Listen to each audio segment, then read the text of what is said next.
Day 100 of 365 days of meditation.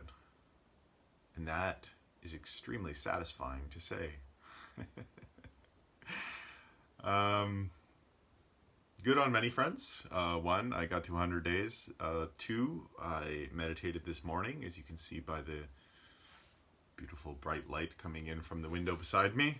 It is daytime, and well, it wasn't super early morning. It was still the morning, and I meditated for about, I think it was about an hour and 15 minutes. Just put some relaxing music on to drown out any background noise, and just sat there and watched what my mind was doing. It's been a while since I just kind of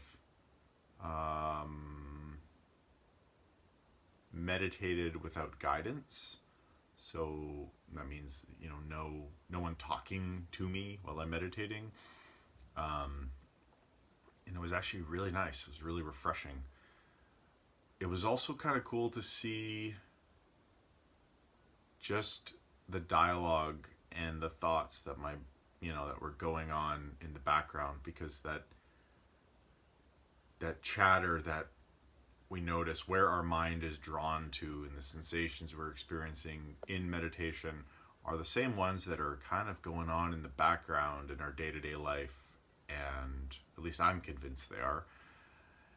And what I've noticed is that today, generally speaking, there's still a little bit of a tendency to sometimes go back to past things, or sort of imagine scenarios, but I find myself present more and just sort of noticing sensation in the body and noticing nothing.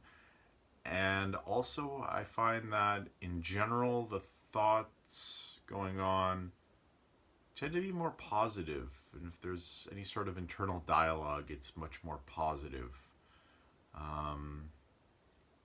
Asked a few questions today.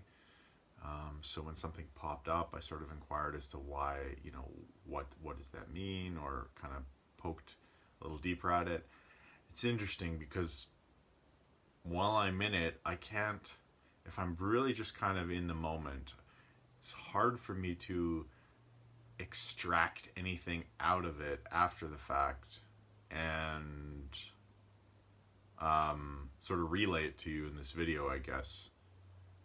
It's like I can't remember what exactly. I get the gist of it, but I can't remember exact thoughts I was having, or sort of questions maybe, or things. Unless I go in with the intention of asking a question or exploring something, I can't recall it after the fact.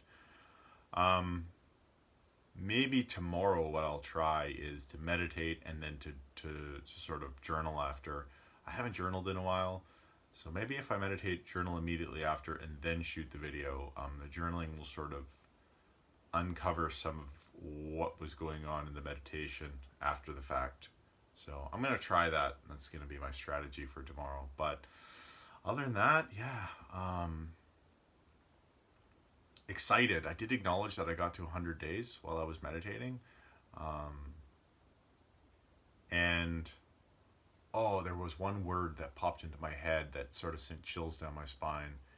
It was, wasn't satisfaction, wasn't pride, it was,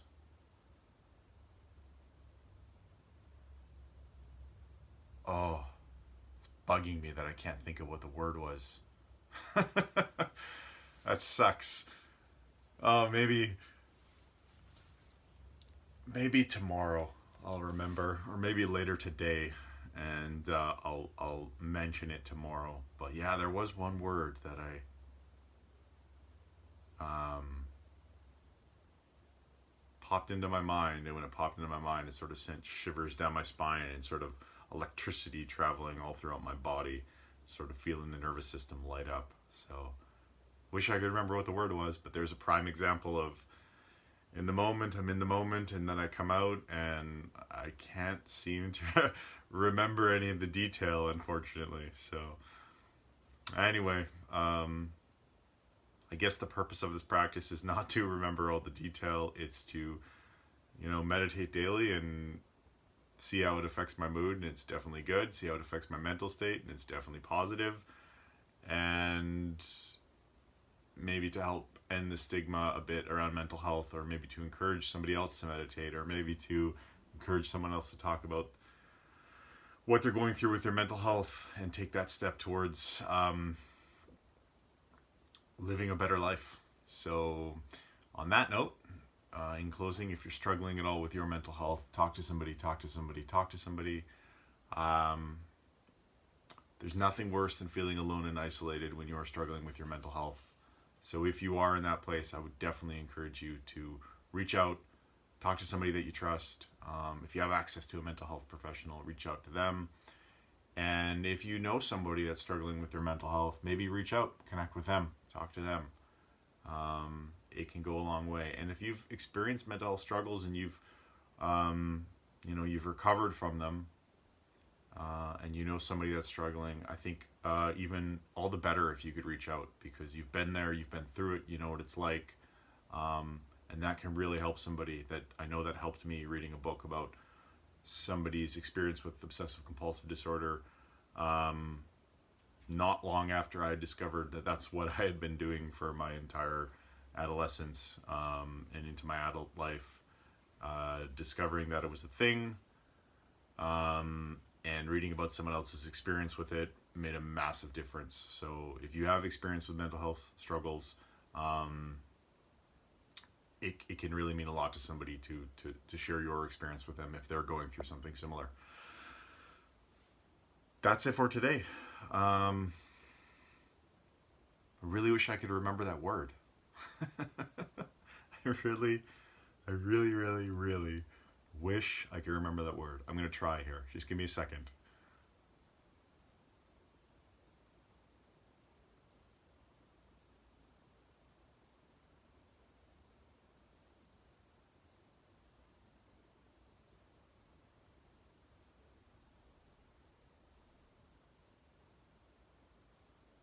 No. It's like somewhere between pride and acknowledgement, or it's like if you could take pride, accomplishment, and acknowledgement and like combine those into one word, that's what the word would be. And I had the word, but I can't remember it. That's it. Nobody wants to sit here and just watch me stare at a camera, so bye.